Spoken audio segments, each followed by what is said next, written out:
What kind of a private detective are you, Whalen? Good, Brewster. The best, or you wouldn't have hired me. I wonder about that. Watch the tone of voice, Brewster. I don't like it. All right. I'm sorry, Whalen. But I want action. You're getting it. But it's too slow. I hired you 2 months ago to get something on Lester Allen, and what have you done? Nothing. Yet. Nothing. How am I going to win the nomination against a man with a record like Allen? He's pure, Mr. Brewster, sure, but he's not hermetically sealed. I know that. He was involved in something illegal once, but he's covered it up. I hired you to uncover it. Now, why haven't you? Look, Brewster, when you hired me, you hired a detective, not a P-38. I worked slowly, but I get there just the same. You made any progress at all? You'd be surprised. Surprise me, then. Boston Blackie knows what Allen did wrong a few years back. I told you Boston Blackie knew about Allen's illegal jaunt. Blackie was the one who caught him at it, but he won't talk. Don't worry, Mr. Brewster. I found somebody else who knows about Allen and will talk. Who? A dame who came into my office this morning. What does she know about Allen? Everything Boston Blackie knows. What makes you think so? She's Mrs. Boston Blackie.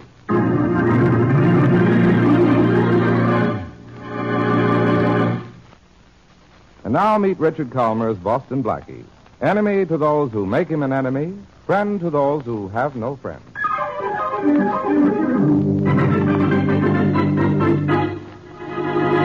I'm awfully glad you had a moment to see me, Mr. Allen. Blackie's told me so much about you. Oh, you're Mrs. Boston Blackie. Well, this is certainly a surprise. When were you married? 3 weeks ago in Springfield, Ohio. Uh-huh. Oh, Mr. Allen, Blackie speaks of you so often. He doesn't tell the whole truth, I hope. Oh, but he does. Even about that scandal you were mixed up in a few years ago. You mention that for any particular reason? Oh, yes. I don't think I understand. You will. You don't really have to continue in the campaign, do you? I'm beginning to understand now.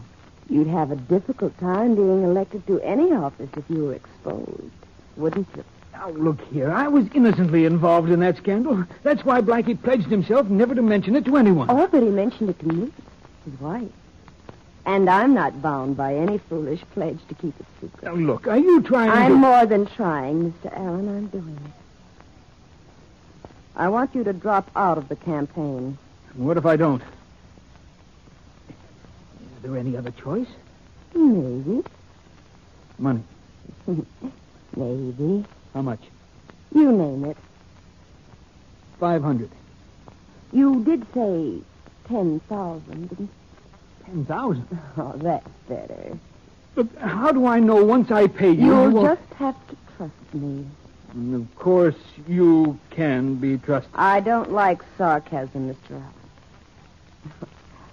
Just money. How do you want it? In cash. And in small bills. You did say you were Mrs. Boston Blackie, didn't you? Well, of course I'm Mrs. Boston Blackie. Why? Why? Because you sound to me more like Mrs. Boston Blackmail.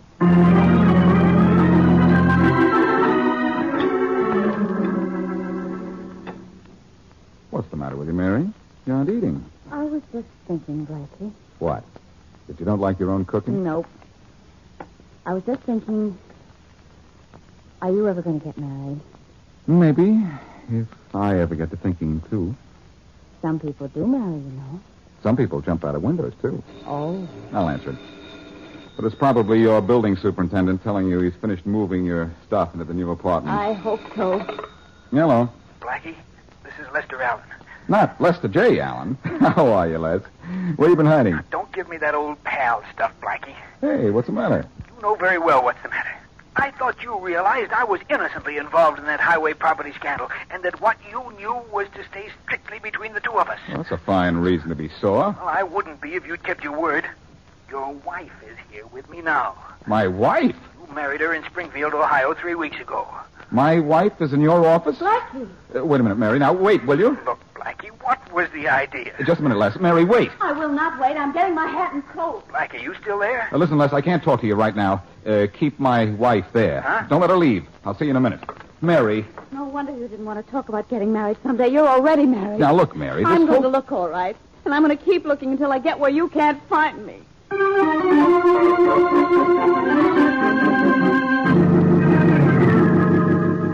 She's still here, Les? In my den, Blackie.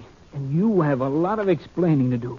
She knows about that construction scandal. Oh, does she? Well, she implied as much. You have a guilty conscience, that's all. I put in a call to Springfield. It'll come here, if you don't mind. Where is your den? This way. I didn't tell her you were coming. Managed to slip away while she was waiting for the money and phone you. Good. Come on in. Blackie. But, darling, what are you doing here? You said you weren't coming. I couldn't stay away from you another moment, sugar. Oh, you sweet thing. You're the most wonderful husband in the world. No, I wouldn't say... Huh? Blackie. Then she is your wife. Well, of course I'm his wife, Mr. Adams. Oh, yeah, tell the bewildered man all about it, darling.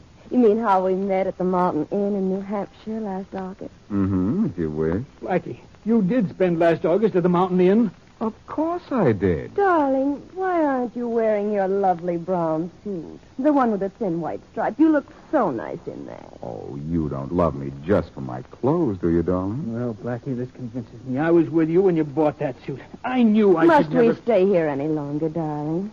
Let's go to Martin's for dinner. That's your favorite place. No, dear, let's go I've over heard to... enough from both of you. This girl is your wife, Blackie, or she wouldn't know so much about you. Let's go, darling. You go ahead. I'll meet you later. All right. I have an appointment at the hairdresser's anyway. I'll meet you afterwards. Bye, darling. I think you'd better leave, too, Blackie. I've had enough of you Les, and your... I've never seen that girl before in my life. Huh? Then how did she know enough about me and that construction scandal to blackmail me? That girl blackmailed you? $10,000. Well, look, Les. As soon as this call from Springfield comes through and straightens you out about the girl, I'll straighten out this blackmail business myself. It'll take a lot to convince me that girl's not your wife. She knows too much about you. She's probably been studying for this act for months. Oh, that's my call. Hello? Hello, this is the Marriage Bureau in Springfield, Ohio. Oh, yes, I called you. I'd like to know if you have any record of a Boston Blackie being married in your town 3 weeks ago. Just a moment. Look, Les, this will straighten you out about the girl. Now, don't worry. Then what about my $10,000? You shouldn't have paid it until you got in touch with me. That girl was so convincing. Yeah, I can believe Hello? that. Yes?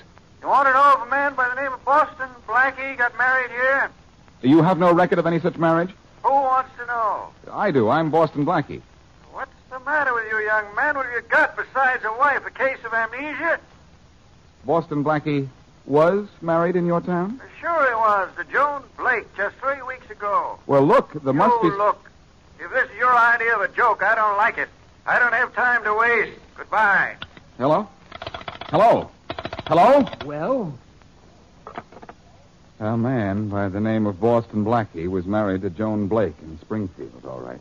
Blackie, why are you doing this to me? I trusted you. Don't you understand, Les? This whole thing is faked. Nobody knows anything about you except me. And I haven't talked, and I'm not married to that girl. I'd like to think you wouldn't blackmail me, but who would and why? I don't know, but I'll find out. I can find out where my wife is living. She told me when she first came in that she was living at the Waltham House until you could find a larger apartment. The Waltham House, huh? I'll go down there and see her. Yeah, and by the way, a young lady seemed interested in going to see Mrs. Boston Blackie, too. She phoned here just after I spoke to you on the phone. Her name was Mary Westley. Mary called here? Yeah. I gave her the Waltham House address. Did I do anything wrong? You're batting 100% today, Les. So far, you haven't done anything right.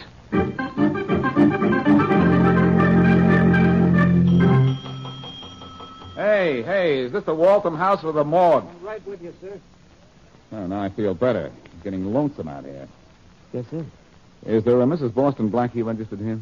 Oh, yes, in room 1107. Thanks. Oh, just a minute, sir. I made a mistake.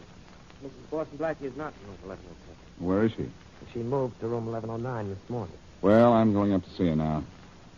All an ordinary woman does is change her mind. My wife has to change her room, too.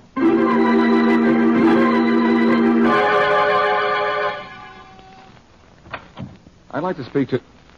Well, Inspector Faraday. I would not like to speak to you. All right, Blackie.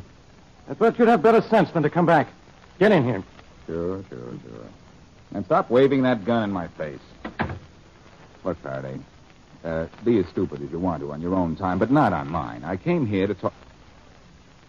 Wow. Now, don't act surprised, Blackie. She's not sleeping. She's been shot. She's dead. And you killed her. I killed her. I only saw her once in my life. So it was love at first sight. You married her. I have this certificate to prove it. Listen. Bride, Joan Blake. Groom, Boston Blackie. Married, Springfield, Ohio. Now, try to talk your way out of that. Faraday, don't be a dope, will you? Why would I kill this girl, this Joan Blake? First of all, for money. She had $10,000. Here's a note she was writing, sending it to somebody. Who? It doesn't say who. And there isn't even car fare in this room. And look at this, a handkerchief. I don't use ladies' handkerchiefs. No, but Mary Wesley does. Look, her name's on this one. Uh-oh. Maybe you didn't kill her, Blackie. Maybe Mary Wesley did. The handkerchief was in the corner of that sofa by the window. Come on, Blackie. All right, Inspector. Don't mind if I smoke on the way? Smoke. Who cares? Join me? No, thanks. Hurry up. Let's go. Oh, wait till I get a light, will you? Blackie, if this is one of your smart tricks, I'll... Since when is lighting a cigarette a smart trick, Inspector? Even you can do it. Good night. Say, I wonder what's in this cigarette. Tobacco, wise guy. Something has been added that should have been subtracted. Wait till I have a look. Blackie, so help me, you can waste more time. Where will I put it out? Yeah. Tastes as if it was soaked in pickle juice. Let's see what's in it. There's nothing in it but tobacco. Come on. Look, I have the cigarette split open now. I told you there was something in it besides tobacco. I don't see it. We'll take a closer look. See those white specks? What white specks? Where? There. Oh, Blackie, my eyes. My eyes. Let go of my arm, Blackie. Drop that gun, Faraday. Drop it. Blackie, so help me out. Thanks. Thanks very much, Faraday. And leave your gun on the floor. Mine's in my hand. Blackie, someday you'll be sorry for this. Maybe, but right now I'm awful glad. So long, Inspector.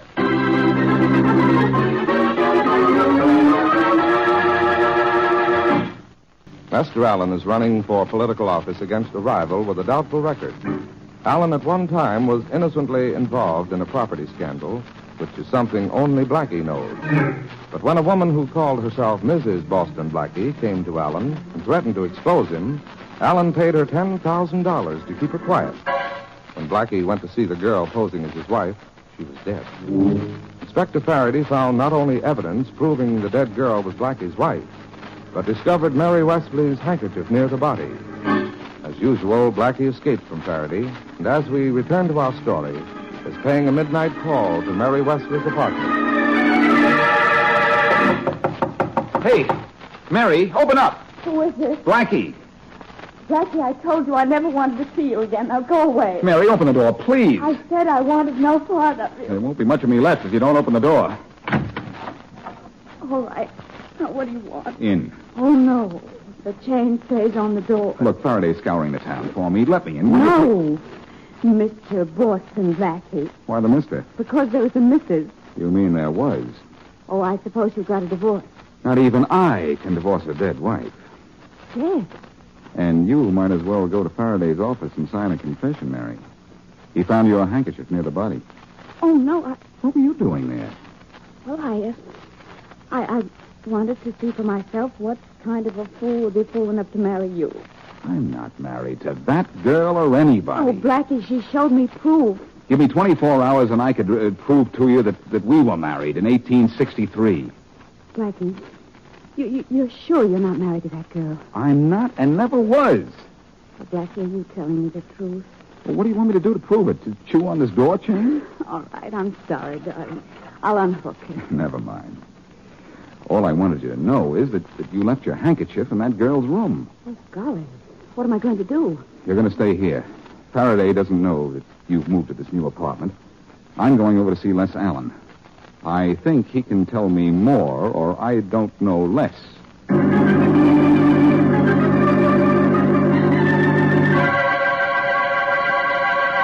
Well, you must want something important, Blackie, to barge in on me in the middle of the night. I found the late Mrs. Boston Blackie, Les. Late Mrs. Boston Blackie? Someone got to her before I did and killed her. Who? I thought maybe you'd have some idea. Why? The $10,000 you paid her was missing.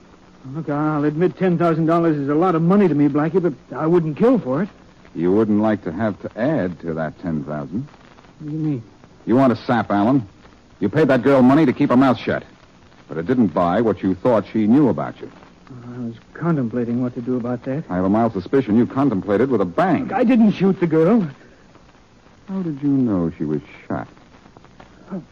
Well, didn't you say so? I merely said she was killed. I didn't say how. I took it for granted. It just so happens that she was shot. Blackie, I didn't kill her. I'll admit I was worried about how to keep her from blackmailing me again, but I thought I'd wait until she tried it. Then you admit you thought she would. No, I made a bargain with her. I trusted her to keep it. Failing of mine, I guess. Trusting people. The loss of money could change her. Blackie, listen, don't drag me into this. I can't afford a scandal right now. This election means a lot to me. If you want to stay out of this, you'll have to help me. Help you? How? What do you know about this girl? Who could have sent her?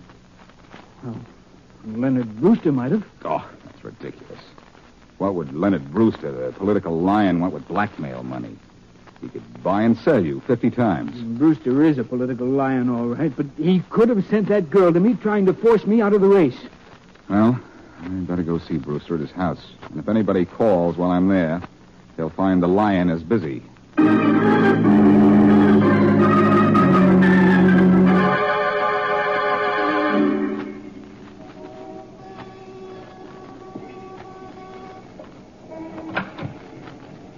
What do you want? If you're Leonard Brewster, I want you. I'm Brewster. Who are you?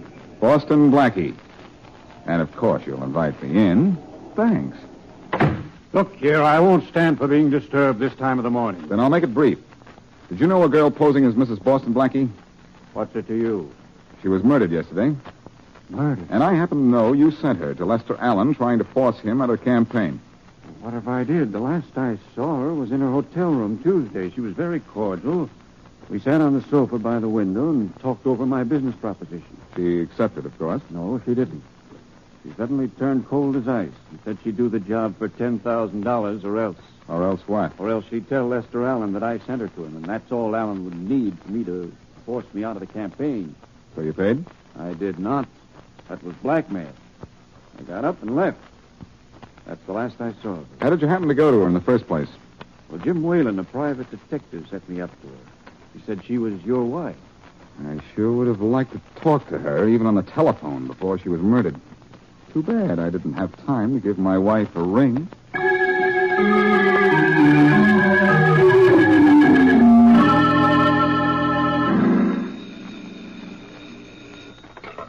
Waltham House, good morning. What's good about it, chum? It's 4 a.m. Yes, sir. This is Inspector Faraday of the police. I want to ask you something. Oh, yes, Inspector. Mrs. Boston Blackie checked into one room on Tuesday in your hotel and later changed her room. Why? Well, it's so small, sir. All we can get in it is a bed, bureau, and chair. Oh, I see. Everybody who has that room asks for a bigger one. Oh, wait a minute.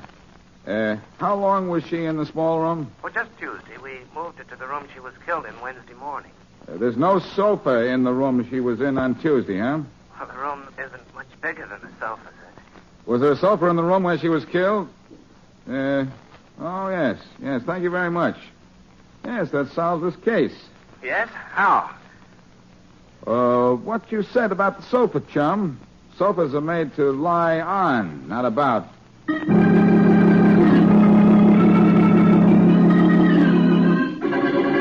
Okay, Blackie, wake up. Get out of that bed of yours. It's the middle of the afternoon. Come on, snap out of it. This is your old pal, Faraday. Well, Inspector Faraday. Have you run my bathwater yet? I'll run you ragged first. Now, is that a nice way to talk on such a beautiful afternoon? Am I ashamed of you? Yes, I know. My sleep is showing. I know who murdered your wife, Blackie. If you didn't kill her, Mary Wesley did. You said that yesterday. Mary is in her apartment. Get her if you like. I've been to her apartment. Mary doesn't live there anymore. All right, Faraday. I've let you make a dope out of yourself long enough. Wait till I get dressed, and I'll take you to your killer. I've got my killer. You or Mary. The dead girl was your wife. She was probably breaking up your romance with Mary. That's reason enough for either of you to kill her. It's a good reason, all right, Faraday, only it's a wrong one. I suppose Mary Wesley didn't even go to see her. That handkerchief of hers just flew into the murder room. No, Mary went to see her. Is this the beginning of a confession? Somebody else went to her hotel room, too. Yeah, you. Yes, but she, shall I say, checked out before I got there. Who else came up to see her? Her killer. Look, quit stalling. Get dressed. Give me 30 minutes, Faraday. To get dressed? To get dressed, pay a call, and hand you your killer.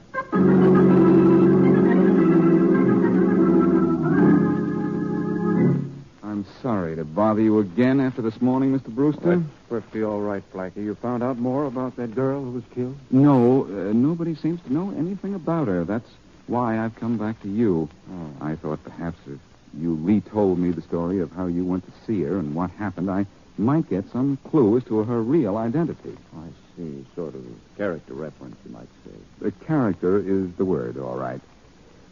Could you tell me the story just as you told it to me when I called before? Of course.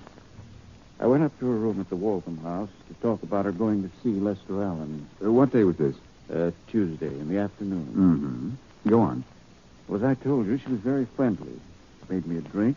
We sat on the sofa. The sofa was where? Why, by the window. Oh, that's right. You talked about the view? Yes. Then we talked business. When I discovered her business was blackmail, I got up and left. And that was the last I saw of her. You never saw her after Tuesday? Definitely not. Leaving so soon? No, I'm not leaving. I just want someone else to join us. Come on in, Faraday. All right, Brewster, don't move. What is the reason for all this? You heard this little Tuesday afternoon story, Faraday, about the sofa? Every word. I'm arresting you, Brewster, for the murder of Mrs. Boston Blackie. How can you say I killed anyone? I don't have to say it, Brewster. You said it yourself when you said you sat on a sofa in the murder room on Tuesday. Well, what does that prove? The room the murdered woman was in on Tuesday had no sofa in it, which proved that you lied. You didn't see her on Tuesday. You went to her room on Wednesday, when she was in the room with the sofa, and killed her. Really? For what reason? I have your reason, Brewster. On Wednesday, when you saw the girl, you had already been to see Allen. And instead of forcing him to withdraw from the campaign, which is what you paid her to do, she merely blackmailed him, which didn't serve your purpose. Is that so? Yes, that's so. When you got sore, she threatened to blackmail you, too. And with your record, she had plenty to blackmail you for. So, like the nice little boy that you are, you killed her. Come on, Brewster. I'm taking you down to headquarters. Hey, Brewster, I just had a thought. Isn't it ironic that a sofa is going to send you to the chair?